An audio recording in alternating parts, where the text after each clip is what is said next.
درست ہے کہ تعارف کی قطعاً ضرورت نہیں، تعارف کی قطعاً ضرورت نہیں، تمہیں جانتا ہے یہ سارا زمانہ، اور جن کا یہ اعلان ہے کہ میرے ساتھ ساتھ چلے وہی جو خار راہ کو چوم لے، میرے ساتھ ساتھ چلے وہی جو خار راہ کو چوم لے، جسے کلفتوں سے گریز ہو وہ میرا شریک سفر نہ ہو، اور جن کا یہ مسلک ہے کہ شریعت عشق کا ہے فتویٰ حرام راحت کی زندگی ہے، شریعت عشق کا ہے فتویٰ حرام راحت کی زندگی ہے، گریز پھر کشمکش سے کیوں ہو، ہے ہمارا مسلک ہے عاشقانہ، اور جن کا یہ پیغام ہے تیرے بالوں پر کا مقصد ہے بلندیوں پہ جانا، تیرے بالوں پر کا مقصد ہے بلندیوں پہ جانا، نہ سکون نہ سیر گلشن نہ تلاش آب و دانا، اور جن کا یہ پیام ہے نہیں تیرا نشیمن قصر سلطانی کے گنبد پر، تو شاہی ہے بسیرا کر پہاڑوں کی چٹانوں پر، اور جن کا یہ فرمان ہے نشیمن پر نشیمن اس قدر تعمیر کرتا جا،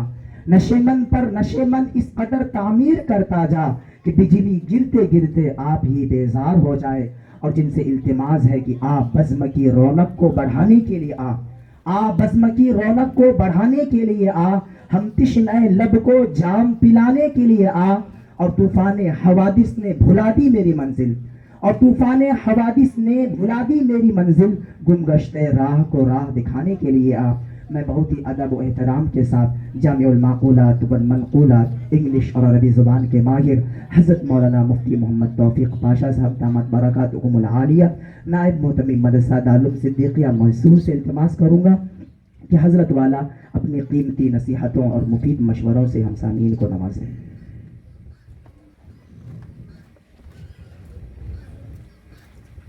بسم اللہ الرحمن الرحیم، نحمده ونصلی علی رسولہ الکریم، اما بعد فاعوذ باللہ من الشیطان الرجیم، بسم اللہ الرحمن الرحیم، انا نحن نزلنا الذکر وانا له لحافظون، وقال النبي صلى الله عليه وسلم إذا مات ابن آدم انقطع عمله، إذا مات ابن آدم انقطع عنه عمله إلا من ثلاث: صدقة جارية، وعلم ينتفع به، وولد صالح يدعو له، او کما قال صلی اللہ علیہ وسلم۔ صدق اللہ العظیم وصدق رسولہ النبی الکریم، ونحن على ذلك لمن الشاہدین والشاکرین والحمد للہ رب العالمین۔ اسٹیج پر جلوہ افروز حضرات علماء کرام، حفاظ اعظام، مدرسہ مفتاح القرآن کے محتمم اساتذہ، صاحبان، ذمہ داران کرام، طلبہ عزیز اور جمیع حاضرین جلسہ، اور حضرت اقدس جو ہمارے آج کے اس اجلاس کے مہمان خصوصی اور خدا کی طرف سے اس اجلاس کے لیے ایک نعمت غیر مترقبہ کے طور پر میسر ہمیں یہ نعمت آئی، السلام علیکم ورحمۃ اللہ وبرکاتہ۔ الحمدللہ صبح سے طلبہ اور ہمارے اناؤنسر صاحب کے ذریعے سے آپ نے مختلف عناوین اور ضروری موضوعات پر اچھا خاصا مواد آپ نے سنا۔ ایک مکالمہ بڑا شاندار پیش کیا گیا جس میں ارتداد کی وجوہات اور اس کا علاج طلبہ نے بڑے اچھے انداز میں پیش کیا۔ ایک طالب علم کا قرآن کریم حفظ بھی مکمل ہوا، اور حفظ میں جانے والے ناظرے سے جو طلبہ تھے ان کی بسم اللہ خوانی حضرت نے کروائی۔ حضرت کا انتہائی اہم خطاب مستطاب آپ نے سنا۔ ان سب چیزوں کے بعد اب زیادہ آپ حضرات کو کچھ سنانے کی ضرورت نہیں رہتی، تاہم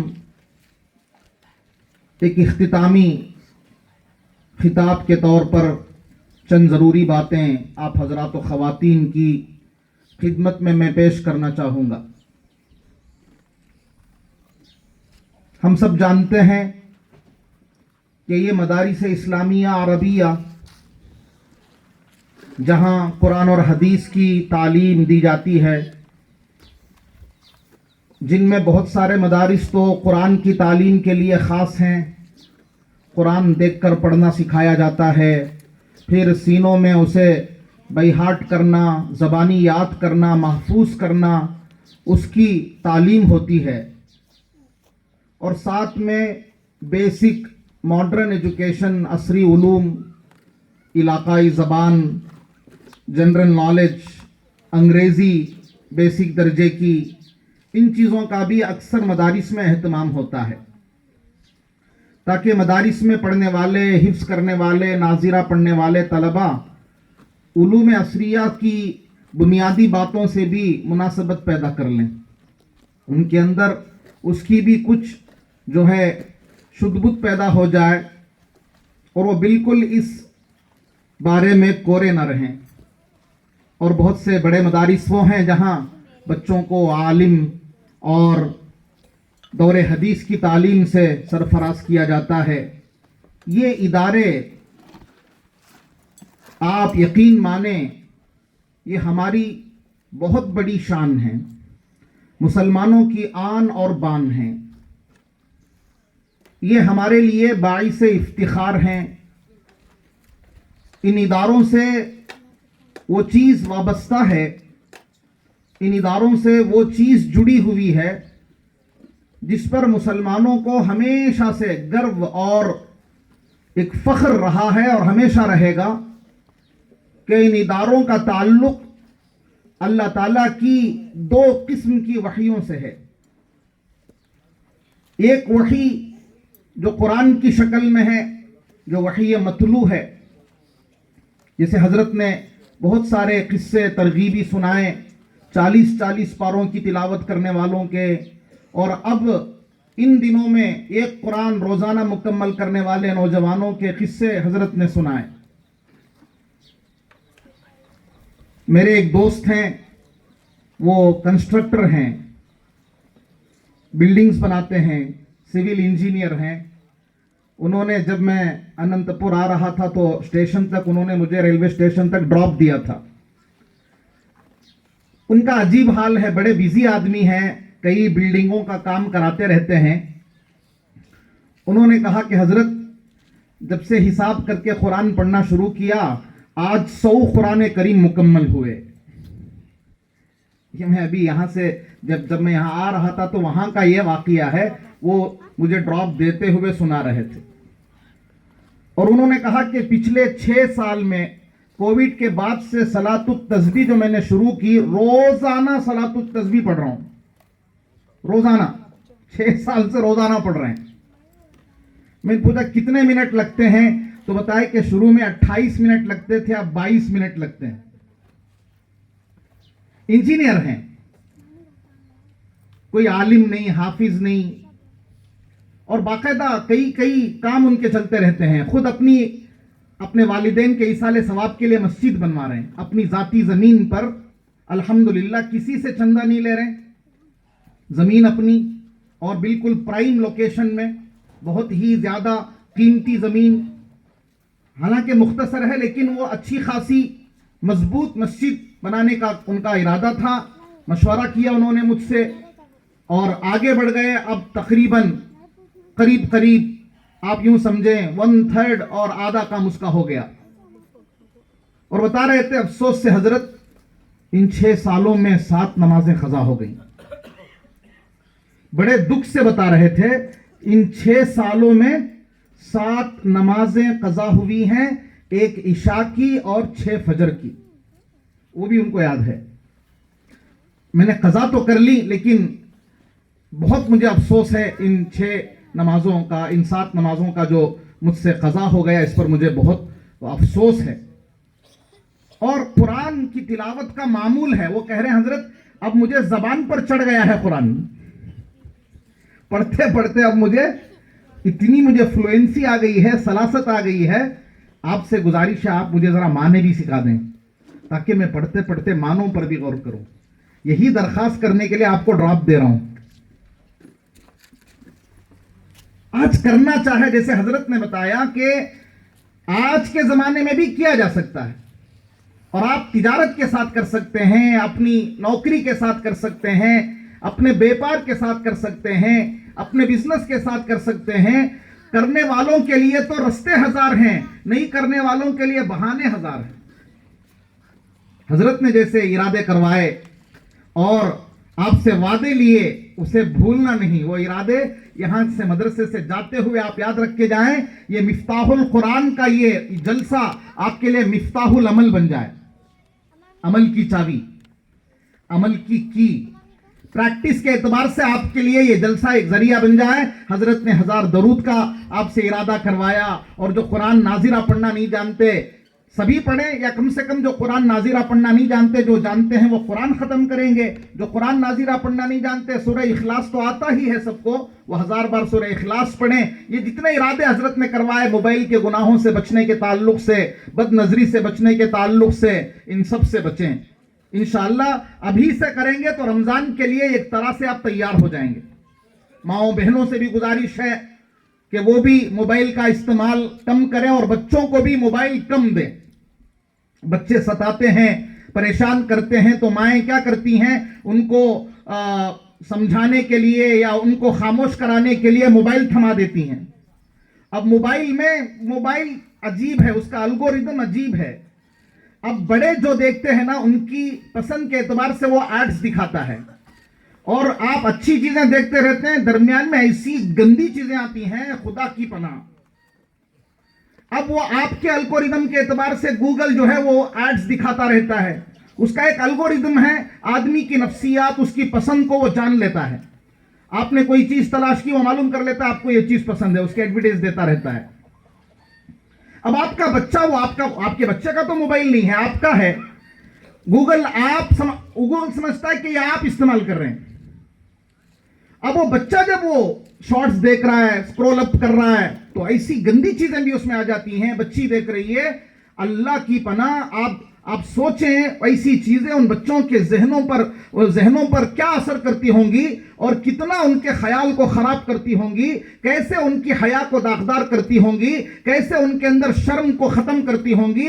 اس لیے بالکل اللہ کے واسطے آپ بچوں کو سمجھانے کے لیے ستا رہا ہے بول کر ماؤں سے میری گزارش ہے, موبائل مت تھمائیں ہرگز. ان کو کوئی اور چیز, کوئی اور کھلونا دیں, کسی اور چیز میں ان کو مشغول کریں. بہت سے اچھے گیمز ہوتے ہیں جو فزیکل ایکٹیویٹی والے ہوتے ہیں, جس میں جسمانی جو ہے استعمال ہوتا ہے. ایسی چیزیں ان کو کروائیں. کوئی اور کام ان کو دے دیں جو بچے کے لیے آسان ہو, اپنے کام میں اس کو بھی شامل کر لیں.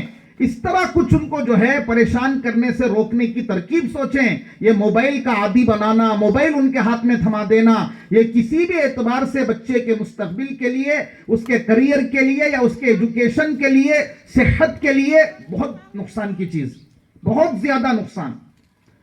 شاید میں نے پہلے کبھی بتایا ہوگا, یہ جو موبائل بنانے والے بڑے بڑے دگگج لوگ ہیں, یا سافٹ ویئر بنانے والے ہیں, کمپیوٹر بنانے والے ہیں, یہ خود اپنے بچوں کو 12-13 سال تک موبائل کی ہوا بھی لگنے نہیں دیتے. ایسے اسکول بناتے ہیں جہاں کئی سو میٹر تک اندر موبائل ناٹ الاؤڈ. ان کو معلوم ہے کہ اس سے نکلنے والی ریز, اس سے نکلنے والی شعاعیں بچوں کے بون میرو کو نقصان پہنچاتی ہیں. ہڈیوں میں جو بون میرو ہوتا ہے وہ بہت جو ہے انسان کی ہڈیوں کے لیے ضروری ہوتا ہے. اس کے اندر کوئی خرابی آ گئی تو انسان کی ہڈیاں ناکارہ ہو جاتی ہیں. جوانی میں وہ کرسی کا محتاج ہو جاتا ہے, ویل چیئر کا محتاج ہو جاتا ہے. ایسی چیزوں کو وہ موبائل کی اسکرین سے نکلنے والی شعاعیں نقصان پہنچاتی ہیں. تو میں ہماری ماؤں بہنوں سے خصوصی گزارش کروں گا, اور یہاں بیٹھے ہوئے مرد احباب سے بھی گزارش کروں گا کہ بچوں کو جتنا ہو سکے موبائل سے سوشل میڈیا سے دور رکھیں. یہ ان کے لیے اب یہ پرورش کا زمانہ ہے، عقلی اعتبار سے، جسمانی اعتبار سے، شرم و حیا اور اخلاق کے اعتبار سے یہ ان کے بڑھنے کا زمانہ ہے. ایسی چیز میں اگر خراب چیزیں ان کی آ گئیں تو پھر مشکل ہوگی. بعد میں ہم ہی کو افسوس کے ساتھ کہنا پڑے گا کہ ہماری بچی بگڑ گئی، ہمارا بچہ بگڑ گیا، حالانکہ نادانستہ طور پر ہم ہی نے ان کو بگاڑا ہے، ہم ہی اس کے ذمہ دار ہیں. میں یہ عرض کر رہا تھا کہ اللہ پاک نے ان مدارس کا تعلق اپنی دونوں وحیوں سے جوڑ رکھا ہے. ایک تو قرآن کریم جس کی تلاوت ہوتی ہے، اور دوسری حدیث پاک جس کی تلاوت تو نہیں ہوتی، اسے وحی غیر مطلوع کہتے ہیں.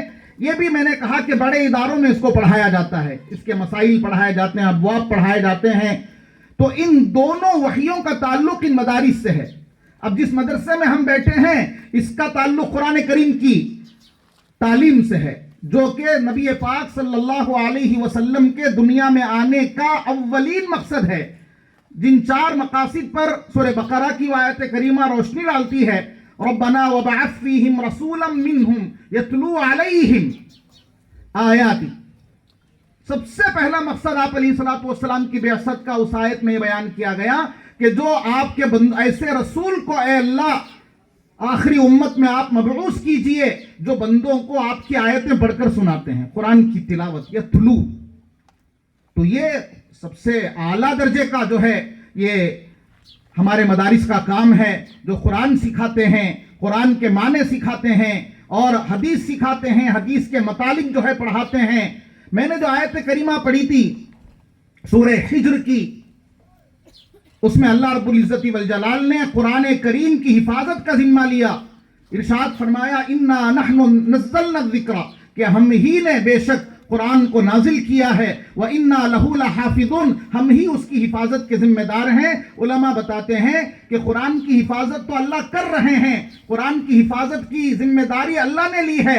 اس کے تحت قرآن کے جتنے ذرائع ہیں، قرآن کو سکھانے کے پھیلانے کے جتنے مینز اور جتنے وسائل ہیں، ان کی حفاظت بھی اس آیت کی روح سے اللہ کی ذمہ داری میں آ گئی. تو مدارس جو صحیح ڈھنگ سے چل رہے ہیں، صحیح نہج سے چل رہے ہیں اور صحیح مشوروں سے چل رہے ہیں، صحیح نیتوں سے چل رہے ہیں اور صحیح ارادوں سے چل رہے ہیں، ان کی حفاظت کا ذمہ بھی اللہ نے لیا ہے. یہ مدارس عربیہ صرف قرآن حدیث اللہ کی دونوں وحیوں سے ہی ان کا تعلق نہیں ہے، ہمارے ایمان اور اسلام کی حفاظت سے بھی ان کا تعلق ہے. ان مدارس کے ذریعے سے پڑھنے والے، فارغ ہونے والے، یہاں رہنے والے، ان کے عقیدے بھی درست ہوتے ہیں، ان کو اسلام کے جزیات کا مسائل کا علم ہوتا ہے. پھر باہر نکل کر یہ لوگوں کے عقیدے اور ان کے مسائل اور ان کے جو بھی جزیات ہوتے ہیں ان کا حل پیش کرتے ہیں، بگڑے ہوئے عقیدوں کی اصلاح کرتے ہیں، ان کو پیش آنے والے ڈاؤٹس کو دور کرتے ہیں، انہیں پیش آنے والے اشکالات کا سلوشن اور صحیح جواب پیش کرتے ہیں. تو یہ ایک تو وحی کے محافظ ادارے ہیں، اللہ پاک نے ان کو وحی کی حفاظت کے ذریعے کے طور پر استعمال کیا ہے. اسی طرح آج کے ایمان سوز، ایمان کو لوٹنے والے ماحول کے زمانے میں ایمان کی حفاظت کے بھی یہ قلعے ہیں، ایمان اور اسلام کی حفاظت کے بھی یہ قلعے ہیں. آپ حضرات جانتے ہیں کہ ہندوستان میں اسلام کی جو اوریجنالٹی باقی ہے، اسلام جو اپنی اصلی حالت پر باقی ہے، اصلی حیت پر باقی ہے، اس کا بہت بڑا ریزن، بہت مین اس کا ریزن یہ مدارس ہیں. جن ممالک میں مسلمانوں کی حکومت تو رہی سینکڑوں سال، لیکن ان مدارس عربیہ کی طرح کا نیٹ ورک نہیں تھا، مدارس کا وہاں سسٹم نہیں تھا، مدارس کا جال نہیں تھا، وہاں علماء کی اسی ذمہ داری والی بات نہیں تھی، علماء کا ایک مشن نہیں تھا وہاں. تو 800 سال حکومت جہاں تھی وہاں بھی آج اسلام اور مسلمان آپ کو نہیں ملیں گے.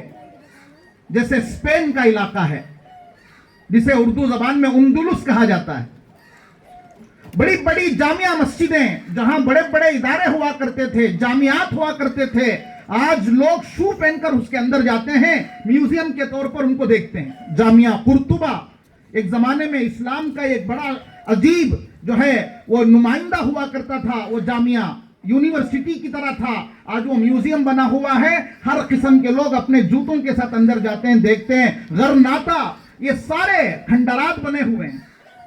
مدارس کا نیٹ ورک نہیں، علماء کی وہ چہل پہل نہیں، علماء کا وہ تال میل عوام کے ساتھ نہیں، علماء کے ساتھ عوام کا کنیکشن نہیں، تو وہاں 800 سال حکومت کے باوجود آج اسلام اور مسلمان وہاں آپ کو بہت ابد کچھ جو ہے مسلمان وہاں آپ کو نظر آئیں گے، ورنہ وہ اسلامی شان و شوکت آن بان سب ختم۔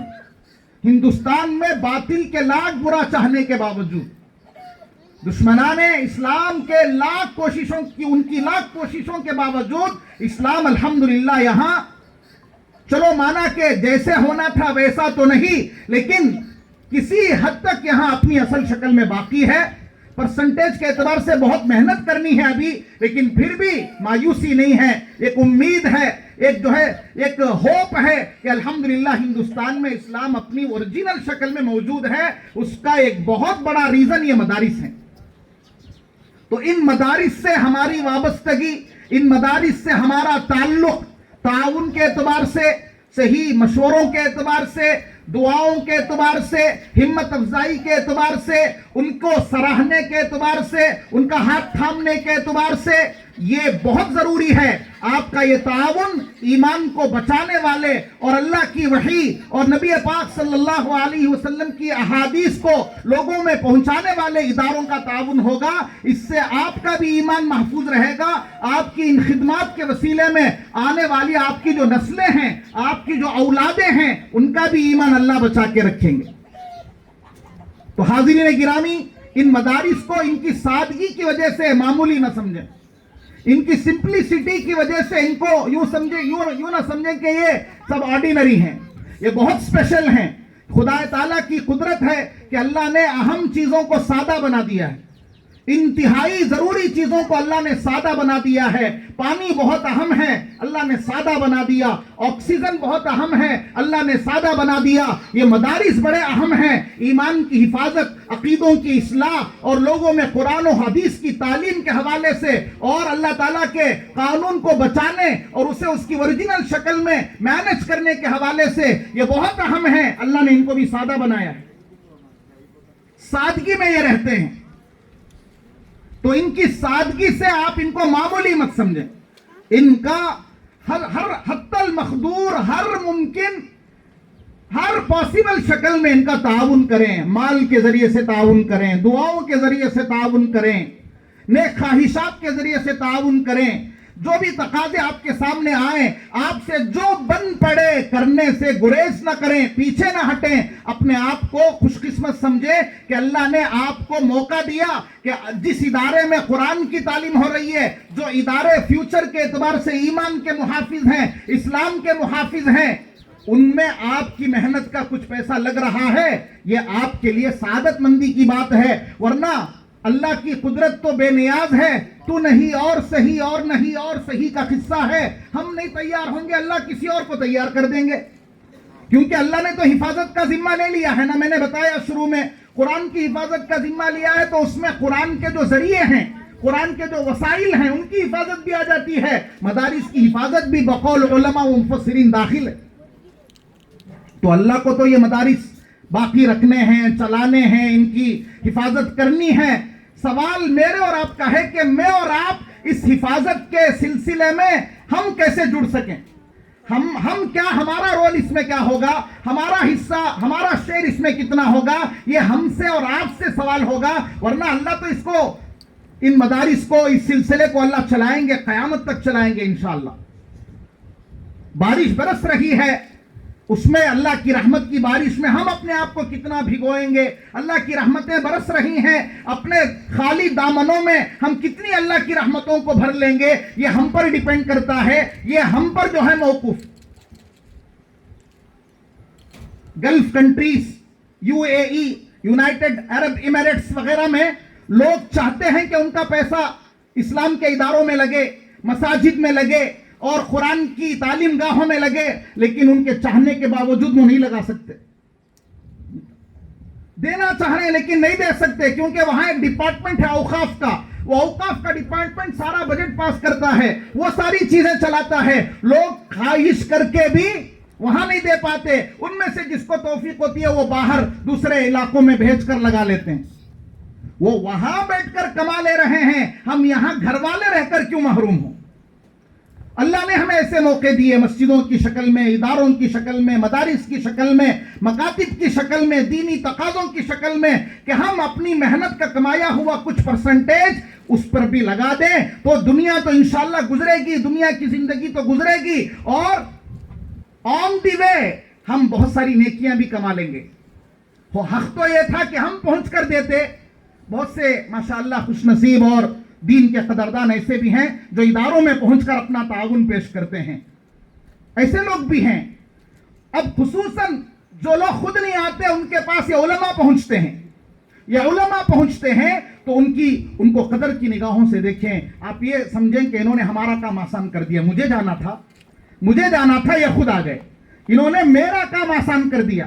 گویا یہ آپ کا کام کر رہے ہیں, یہ خود پہنچ گئے اور دین کے ادارے کے لیے آپ کا جو ہے محنت سے کمایا ہوا, حلال طریقے سے کمایا ہوا پیسہ لے جا رہے ہیں اور آپ کو دوہرے ثواب کا حقدار بنا رہے ہیں.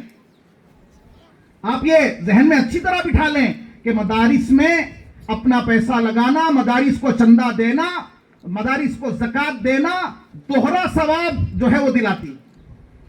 ایک تو زکوٰۃ دینے کا ثواب, دوسرا علم کو پھیلانے کا ثواب.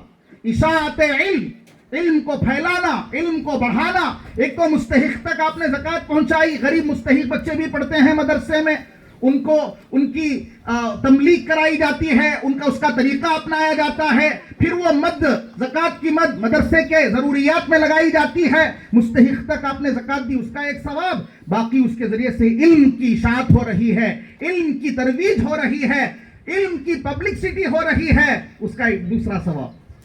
تو مدارس کو زکوٰۃ دینے میں, مدارس کو رمضان میں اپنا تعاون پیش کرنے میں آپ کو بہت زیادہ ثواب ملے گا. جیسے رشتہ داروں کو دینے میں ڈبل ثواب ہے, غریب رشتہ داروں کو دینے میں جیسے دوہرا ثواب ہے کہ زکوٰۃ دینے کا ایک ثواب, رشتہ نبھانے کا ایک ثواب, اسی طرح مدارس اسلامیہ کو زکوٰۃ دینے میں ڈبل ثواب ہے. اور رمضان میں تو پتہ نہیں اس ثواب کو اللہ کتنا بڑھا دیتے ہیں, کیونکہ رمضان میں ایک فرض کا ثواب 70 کے برابر ہو جاتا ہے اور نفل کا ثواب فرض کے برابر ہو جاتا ہے. نفلی صدقے بھی دیں, زکوٰۃ کے علاوہ بھی دیں. حاضرین گرامی, اگر آپ دیکھیں ان مدارس کو, ابھی بہت سارے ہمارے ماشاءاللہ نوجوانوں نے اور بڑی عمر کے ہمارے بزرگوں نے اپنے رفاہی کام کی وجہ سے یہاں آ کر کے سٹیج میں انہوں نے میمنٹو قبول کیا. اس میمنٹو کی ان کی خدمت کے سامنے کوئی حیثیت نہیں ہے, بس ان کو ایک خراج عقیدت ہم نے پیش کیا. ہم نے ان کی خدمات کا اعتراف کیا, ہم نے کچھ ان کی عزت بڑھانے کی کوشش کی, ہمت افزائی کی کوشش کی. ہم نے یہ کہنا چاہا کہ آپ یہ بہت اچھا کام کر رہے ہیں, اسے کیری آن کیجئے, اسے جاری رکھیے, یہ بہت وقت کی بڑی ضرورت کا کام ہے. خدمت خلق, انسانیت کی خدمت, یہ وہ کام ہے جس کو سرکار دو عالم صلی اللہ علیہ وسلم نبوت سے پہلے بھی کرتے تھے. نبوت سے پہلے بھی سرکار دو عالم صلی اللہ علیہ وسلم خدمت خلق کے کاموں میں اپنے آپ کو لگاتے تھے. آپ جانتے ہیں نا, آپ جو بوجھ نہیں اٹھا سکتا تھا اس کا بوجھ اٹھا لیتے تھے, آپ بوڑھیوں کا سہارا بن جاتے تھے. سرکار دو عالم صلی اللہ علیہ وسلم نے جوانی کی عمر میں ایک ایسی کمیٹی کے ساتھ اپنے آپ کو جوڑا تھا جو مظلوموں کا ساتھ دیتی تھی. حلف الفضول اس کا نام ہے, تاریخ کی اور سیرت کی کتابوں میں اس کا ذکر ملتا ہے. مظلوموں کا حق دلانے کے لیے ایک آرگنائزیشن بنی تھی. حضور تب نبی نہیں بنے تھے, آپ صلی اللہ علیہ وسلم اس کے ایک اہم رکن تھے. مظلوموں کا حق دلانا, یہ سب خدمت خلق ہے. مظلوموں کے بارے میں آواز اٹھانا, غریبوں کی مدد کرنا, بیواؤں کا خیال کرنا اور بیواروں کے علاج کے لیے کام کرنا. اس میں مذہب کو نہیں دیکھنا کہ مسلمان کو کریں گے غیر کو نہیں کریں گے, نہیں, یہ انسانیت کی بنیاد پر, ہیومینٹی کی بنیاد پر. انسان اللہ کے بندے ہیں, سب اللہ کی مخلوق ہیں. ہم مذہب کو نہیں دیکھیں گے, مسلمان ہو, غیر ہو, برادران وطن میں سے ہو, کسی بھی مذہب کا ماننے والا ہو, وہ انسان ہے, اللہ کا بندہ ہے. انسانیت کے نام پر اس کی خدمت کریں گے. یہ اسلام کی تعلیم, یہ ہمارے نبی کی سنت بعد ہے, نبی بننے سے پہلے آپ صلی اللہ علیہ وسلم نے یہ کام کیے ہیں. آپ بڑے مبارکبادی کے قابل ہیں جو سوشل سروس کا کام کر رہے ہیں اور والنٹیئرلی کر رہے ہیں, اپنی طرف سے خوشی سے کر رہے ہیں, رضاکارانہ طور پر جو کام کیے جاتے ہیں اللہ کے یہاں ان کی بڑی قدر ہے. خوشی سے کیے جانے والے کاموں میں اللہ تعالیٰ بڑے خوش ہوتے ہیں. اور خدمت خلق مسلمانوں کا ایک پرانا طریقہ ہے, انبیاء کا طریقہ ہے, حضرت ابراہیم علیہ السلام کا طریقہ ہے, نبی علیہ السلام کا طریقہ ہے. میں آپ کو وہ بات بھی بتانا ضروری سمجھتا تھا لیکن وقت کی میرے پاس کمی ہے. سرکار دو عالم صلی اللہ علیہ وسلم پر جب پہلی وحی نازل ہوئی, اقرا سورہ علق کی آیتیں نازل ہوئیں جس پر بچے نے بھی تقریر کی, تیلگو زبان میں بھی تقریر کی, مدارس کا رول اس نے بتایا. وہی تعلیم, وہی اقرا کا فریضہ یہ مدارس انجام دیتے ہیں. وہ پہلی وحی جب نازل ہوئی سرکار دو عالم صلی اللہ علیہ وسلم قرآن کے وزن کی وجہ سے, قرآن کے بوجھ کی وجہ سے, اس کے ویٹ کی وجہ سے آپ صلی اللہ علیہ وسلم پر بہت زیادہ جو ہے جسمانی اعتبار سے سردی, کپ کپی اور ایک قسم کی جو ہے دھاچک سی بیٹھ گئی. گھر آئے ڈرے سہمے ہوئے تھے اور فرمایا اپنی اہلیہ سے زملونی زملونی, مجھے کمبل اڑاؤ, گرمی کا زمانہ ہے. آپ علیہ الصلوۃ والسلام کو سردی لگ رہی ہے, کپ کپی طاری ہے. قرآن کے وزن اور حضرت جبرائیل کو اصلی شکل میں پہلی بار دیکھ لیے تو وہ ایک جو دھاچک بیٹھی تھی اس کی وجہ سے کپ کپی طاری ہے. حضرت خدیجہ الکبریٰ رضی اللہ عنہا, ان کا احسان ہے ساری امت پر, قیامت تک آنے والے انسانوں پر. امہات المؤمنین میں جو سب سے پہلی مسلمانوں کی ماں ہیں حضرت خدیجہ الکبریٰ رضی اللہ عنہا, جو سب سے پہلے اسلام بھی لانے والیوں میں سے ہیں, ان کا بڑا احسان ہے ہم سب پر. انہوں نے آپ علیہ الصلوۃ والسلام کے غم کو دور کرنے, فکر کو دور کرنے, آپ کو دلاسا اور تسلی دینے میں وہ رول ادا کیا ہے کہ ساری امت کی طرف سے آپ شکریہ کے حقدار ہیں. آپ جو ہے سب کی طرف سے جو ہے وہ شکریہ کی مستحق ہیں. جب آپ علیہ السلام بہت زیادہ پریشان تھے تو حضرت خدیجہ الکبریٰ رضی اللہ عنہا نے حضور کو تسلی دی. ایک بیوی کا, ایک گھر والی کا یہ بہت بڑا جو ہے رول ہوتا ہے کہ باہر سے آئے ہوئے پریشان آدمی کو اس کی پریشانی دور کرنے کا جو ہے کام کرے, اس کے ڈپریشن کو دور کرے, اس کے ٹینشن کو دور کرے, ایسے بول بولے, ایسے کلمے بولے جس سے اس کے دل کو دلاسا ملے, تسلی ملے اور اس کا غم کم ہو جائے. یہ اس کا بہت بڑا رول ہوتا ہے. اور جن گھروں میں ایسی عورتیں ہوتی ہیں وہ گھر جنت نمونہ ہوتے ہیں. وہاں گھر کو آنے کے لیے مرد انتظار کرتا, کب میں گھر جاؤں گا, کب میرا کام ختم ہوگا, کب میں باہر کی ذمہ داریوں سے نمٹوں گا, کب میں گھر جاؤں گا. ایسے گھر کو جانے کے لیے مرد جو ہے سوچتا, انتظار کرتا رہتا ہے. اور جن گھروں میں ایسا نہیں ہوتا بلکہ اس کی فکر اور بڑھ جاتی ہے اور ٹینشن میں جو ہے اضافہ ہو جاتا ہے, وہاں گھر کو جانے کے لیے سوچتا. گھر کو گئے تو اور ٹینشن بڑھتا ہے, گھر میں گئے تو اور زیادہ پریشانی, وہ باہر ٹائم پاس کرتا ہے زیادہ. گھروں میں یہ ماحول ہو کہ اگر مرد کسی فکر کے ساتھ, کسی غم کے ساتھ اگر گھر کو آ جائیں, کاروباری غم ہو یا کوئی اور غم ہو, تو مستورات ایسے الفاظ اور ایسے جملے ان کو سنائیں اور ان کے ساتھ ایسا ٹریٹمنٹ کریں, ایسا بیہیو کریں کہ ان کا غم دور ہو. اور خاموشی اپنائیں, زیادہ ان کو کسی بات اگر وہ کچھ کہہ رہے ہیں تو ان کے ساتھ ان کو جواب دینے کے بجائے, ان کا ریپلائی کرنے کے بجائے خاموش ہو جائیں, سنتے رہیں. اب وہ کسی ٹینشن میں بول رہے ہیں, کسی پریشانی میں بول رہے ہیں, آپ سن لیں, 10 منٹ 15 منٹ ان کی بات سن لیں, خاموش رہیں. بعد میں کہیں آپ کی بات پوری ہو گئی, کوئی ٹھنڈا چائے وغیرہ پیش کروں. اس طرح کی اگر آپ گھریلو زندگی گزاریں گی تو گھروں میں پیار و محبت بڑھے گا, اختلافات دور ہوں گے. اور جو ایک عجیب فضا بنی ہے نا مسلمانوں کے گھروں میں, سماج میں طلاق کی, خلے کی, وہ سب ختم ہوگی. ایک آپسی میاں بیوی کا پیار بڑھے گا اور وہی پیار و محبت دیکھ کر بچے بھی بڑے ہوں گے, ان کے اندر بھی وہی محبت والی جو ہے فضا اور جذبات قائم ہوں گے. ورنہ اگر دونوں طرف گرما گرمی ہوگی اور ایک دوسرے کو جو ہے وہ جواب دینے کا رواج ہوگا تو بچے بھی وہی سیکھتے ہیں. تو حاضرین گرامی, سرکار دو عالم صلی اللہ علیہ وسلم کو دلاسا دیتے ہوئے حضرت خدیجہ رضی اللہ عنہا نے, میں نے یہ قصہ اس لیے بتایا کہ ہماری مائیں بہنیں بھی یہاں سن رہی ہیں, وہ بھی حضرت اماں خدیجہ